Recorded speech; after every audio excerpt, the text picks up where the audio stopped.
Buenas, mi nombre es Ebra Neila Villa y vamos a responder las preguntas del examen. Comenzamos. Bueno, la primera pregunta dice, ¿cuál es la importancia del estudio de mecánica de suelos? Bueno, es importante porque garantiza la estabilidad de un edificio, porque es donde ahí se soporta el peso, ¿no? En el estrato de firme, mediante las cimentaciones. Aparte, podríamos descubrir los materiales que podrían existir en el mismo suelo, que podríamos utilizarlo en la estructura, ¿no? Ahora, la siguiente pregunta dice, ¿cómo aplicamos estos conocimientos para la selección de materiales de los suelos? Bueno, podríamos utilizarlo, estamos utilizando la clasificación ASHTO, también estamos utilizando la clasificación SUX. Aparte, podríamos clasificarlo por su contenido de humedad, su relación de vacíos, sus poros, también el grado de saturación, ¿no? La siguiente pregunta sería, así como todos los conocimientos técnicos en diversos proyectos de la ingeniería civil. Bueno, como ya sabemos, el estudio de mecánica de suelos se realiza por diversas ramas. Una de estas sería la mecánica de suelos en obras hidráulicas, que podrían ser como ejemplos los pozos o los bocatomas de captación. Aparte podría ser en los estudios de mecánica de suelos en obras viales, en las carreteras, en los túneles, en la cimentación de los puentes, por ejemplo, en los estribos, ¿no? O tal vez en los campos de aviación, ¿no? Aparte, otra rama sería la mecánica de suelos en edificaciones, como ya dije, es comúnmente en las cimentaciones, ¿no? Zapatas, plateas, pilotes, esto, ¿no? En los cuales es todo el edificio se siente estable mediante estas cimentaciones y trayecta todo su peso al suelo, ¿no? Al estrato firme. La siguiente pregunta sería, ¿cuál es la diferencia entre un informe técnico de suelos y un estudio de mecánica de suelos? Bueno, el estudio de mecánica de suelos es muy riguroso que un ITS, porque un estudio de mecánica de suelos se realiza en obras de mayor magnitud, que podrían repercutir, ¿no?, en los problemas de la sociedad. Por ejemplo, el decaimiento de edificios de peligro, ¿no? Como pueden ser los centrales eléctricas, por ejemplo, o tal vez un silo grande, ¿no? O tal vez edificios de 4 pisos, de 5 pisos que se desploman, podrían afectar a otras casas, ¿no? La siguiente pregunta sería, ¿cuándo estamos obligados a realizar cada uno de ellos? Bueno, el estudio de mecánica de suelos es obligatorio a edificios de es un edificio mayor a 4 pisos, ¿no? O tal vez cuando su área es mayor a 500 metros cuadrados. Podrían ser, por ejemplo, universidades, colegios, hospitales, ¿no? También la construcción de obras de riesgo, que podría ser represas o centrales eléctricas. Y un estudio técnico de suelos, bueno, aquí se realiza en edificios de pisos de 3 pisos, ¿no? Perdón. Y es un área de construcción menor a 500 metros cuadrados. Es de mayor magnitud, menor, perdón. Ahora, la siguiente pregunta sería, ¿qué más nos indica el Reglamento Nacional de Edificaciones en la norma E050? Bueno, en el artículo 9 nos menciona la responsabilidad que tiene el profesional responsable. Porque dice que todo estudio de mecánica de suelos debe estar firmado por este, ¿no? Porque la responsabilidad cae sobre este. Si está mal el estudio de mecánica de suelos, todo el juicio o tal vez problemas que decae a este profesional, ¿no? Que debería de saber ya. Aparte, en el artículo número 12 menciona las obligaciones del solicitante que debe de tener, ¿no? Que garantice libre acceso del terreno, porque podría también repercutir que el terreno esté propietario de otra persona, ¿no? Y podrían tener problemas también. Y la segunda, bueno, esto sería todo. El primer problema de relaciones volumétricas nos da los siguientes datos. El volumen es de 420, el peso húmedo es de 737, y después el peso ya seco con el horno sería de 617 y su densidad absoluta relativa sería de 2.63. El ejercicio ya lo tengo resuelto, así que pasaré a explicarlo. Como primer punto que nos dan es calcular el porcentaje de humedad de la muestra. Como ya tenemos el dato del peso húmedo y el peso seco, reemplazaremos y nos da que es 19.4%, ¿no? Entonces concluimos de que el contenido de agua en la muestra sería un poco baja. Luego, la relación de vacíos de la arena en su estado natural. Utilizaremos la siguiente fórmula de relación de vacíos, pero necesitamos el volumen de vacío, ¿no? Con el volumen del sólido. El volumen del sólido lo calcularemos con la siguiente fórmula, ya que tenemos el peso seco sobre la densidad relativa absoluta, ¿no? Luego de esto calcularemos el volumen del sólido, que sería 234.6, lo cual esto vamos a restar con el volumen total de 420 y nos daría que el volumen de vacío sería de 185.4. Luego con los dos valores procederemos en el punto 1 a reemplazarlo para calcular la relación de vacíos, que nos da que es de 0.74. Luego de esto, con relación a la porosidad de la arena en su estado natural, Utilizaremos la siguiente fórmula para recalcular la porosidad, ¿no? Reemplazando la relación de vacíos y nos da que es de 44.13%, ¿no? Luego la relación que tiene la relación de vacíos con la porosidad sería que nos encontramos con un suelo poco compactable, ¿no? Bueno, un poco suelto. Luego calculamos el grado de saturación con la siguiente fórmula, con el peso húmedo, bueno, el peso del agua, menos, entre el volumen de vacíos por 100, ¿no? Que nos daría que es 64.63%. Y esto es un valor demasiado alto, o sea que en la muestra sí se presenta un grado de saturación demasiado alta. Entonces, luego calculamos el peso volumétrico húmedo de la arena con la siguiente fórmula, reemplazando el peso húmedo sobre el 420, que es el volumen total. Nos daría que en kilogramos, que sería 1754.7. Luego de esto calcularemos el peso volumétrico seco de la harina con la siguiente fórmula y reemplazando el peso seco volumétrico, el peso volumétrico húmedo de la harina sobre 1 más el contenido de humedad sobre 100, ¿no? Con esto nos daría en kilogramos, que sería de 1469.59 kilogramos sobre metros cúbicos. En el segundo problema nos pide clasificarlo por el método Suggs y el método Ashton, en la muestra 1, 2 y 3. Comenzaremos con la muestra número 1 por el método Suggs. Bueno, veremos que en la malla número 10 se retiene el 5% que representaría el de grava, y en la malla número 200 pasaría el agregado fino. Entonces la resta 100 menos el porcentaje de grava y el porcentaje de fino daría el porcentaje de arena, ¿no? Que sería el 50%. Luego el índice de plasticidad sería la resta del límite líquido y el límite plástico, que nos daría el 56 menos 18, que daría 38, ¿no? Luego lo clasificaremos con la siguiente tabla y veremos que más del 50% es retenido en la malla número 200. Y es verdad, solamente pasa por la malla número 200 45% y es retenido el 55%, ¿no? Entonces en la harina veremos que el 50% o más de la fracción gruesa pasa por la malla número 200. Y es verdad, el porcentaje de arena y el de fino sería más del 50%, ¿no? Entonces veremos, prosiguiendo, que más del 12% de la tabla pasa por la malla número 200, ¿no? Veremos que la malla número 200 pasa al 45%, o sea que sí es verdad, pasa mayor al 12%.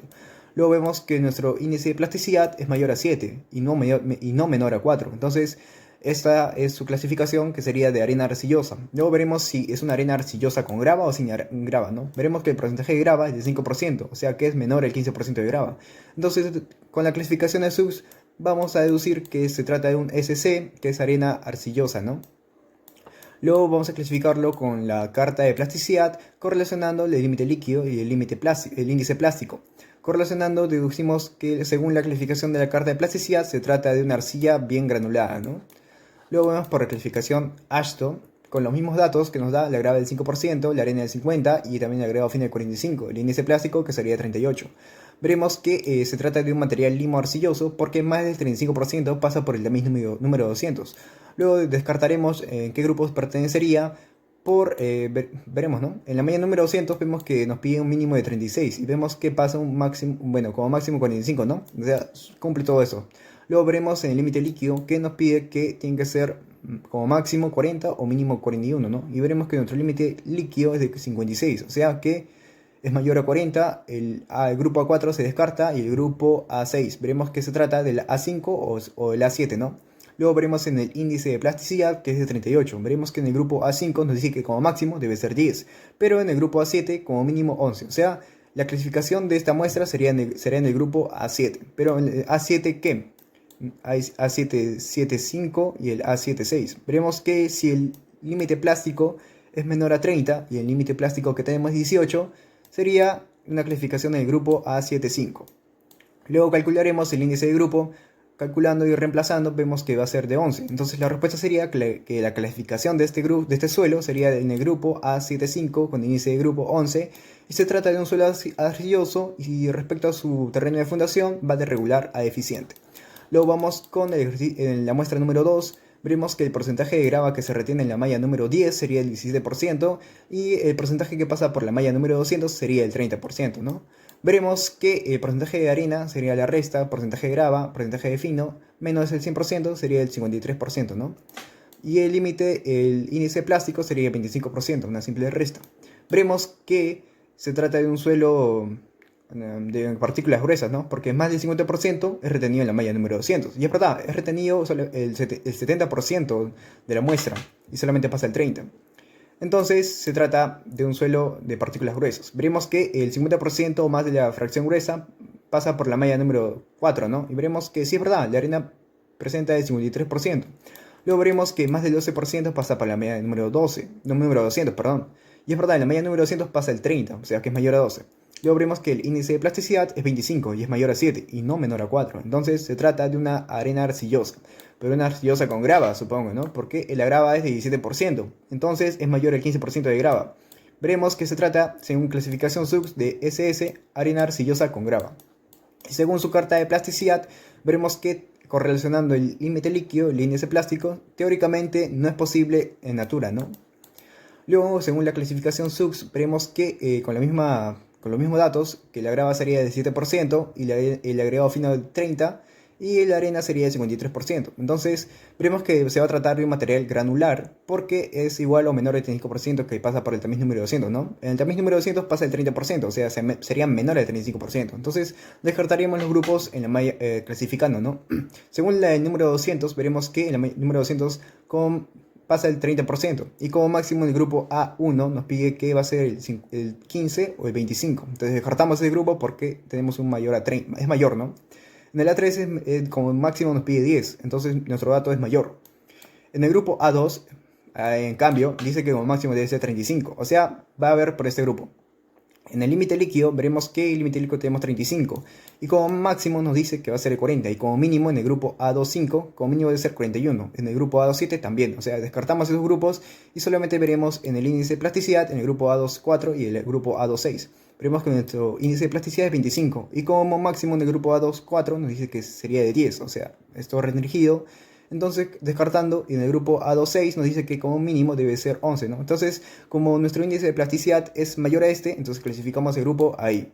Entonces, veremos en el índice de grupo, calculando, que va a ser igual a 1. Entonces, la respuesta sería que según la clasificación de grupos, pertenece al grupo A26 con índice de grupo 1 y se trata de un suelo de grava, arena limosa y arcillosa y respecto a su terreno va de fundación, va de regular a deficiente, ¿no?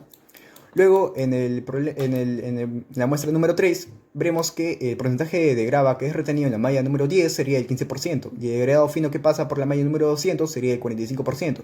Entonces, la simple resta de 100 menos el porcentaje de grava, y el agregado fino sería el 40% que sería de arena, ¿no? Luego veremos que más del 50% es retenido en la malla número 200. Y es verdad, porque solamente es retenido, pasa por la malla número 200 el 45%, o sea, es retenido el 55%, así que es mayor. Entonces, respecto a las arenas, el 50% más de la fracción gruesa pasa por la malla número 200. El porcentaje de arena sería el mayor, ¿no? Y el de finos más. Entonces, el grava se encuentra menor. Entonces, vamos por este camino. Entonces, vamos que más del 12% pasa por la malla número 200. Y es verdad, en la malla número 200 pasa el 45%. Luego vemos que nuestro índice de plasticidad sería 28. Sería mayor a 7 y no menor a 4. Entonces, vamos por este camino y clasificamos que se trataría de una arena arcillosa, ¿no? Luego veremos si se trata de una arena arcillosa con grava o no, sin grava, ¿no? Vemos que la grava, el porcentaje de grava sería el 15%. Entonces vemos que la clasificación sería de una arena arcillosa con grava, porque es mayor o igual al 15%, ¿no? Luego la clasificación de SUS sería de una arena arcillosa con grava. Ahora, según la clasificación de carta de plasticidad, veremos que correlacionando el límite líquido, el índice plástico, se trataría de una arcilla un poco graduada, ¿no? En SL. Luego vemos que según la clasificación ASHTO, que tendríamos los mismos datos, se trataría de un material limo arcilloso y descartando los datos, ¿no? Porque en los grupos, descartando los grupos, veremos que en el A4 no cumpliría en el límite líquido, ¿no? Porque nuestro límite líquido es de 48 y como máximo nos pide 40. Solo cumple en el grupo A5 y en el grupo A7, que nos pide como mínimo 41. Entonces vamos a descartarlo en el índice de plasticidad, que sería de 28. Como máximo nos pide en el grupo A5, que sería de 10. Y como mínimo en el A7. Como mínimo, como es mayor nuestro índice de plasticidad, entonces veremos que se trataría en este grupo, ¿no? Luego veremos si el límite plástico es menor a 30 o mayor a 30, ¿no? Sería de 20, o sea, es menor a 30. Entonces se va a una clasificación de A75. Luego, resolviendo el índice de grupo con la siguiente fórmula, vamos a ver que el índice de grupo sería de 8. Entonces, la respuesta sería, en esta clasificación, se trataría de un suelo arcilloso y respecto a su terreno va de fundación de regular a deficiente, ¿no? Y respecto a su clasificación, sería en el grupo A75, en el índice de grupo 8, ¿no? Esto sería todo, muchas gracias.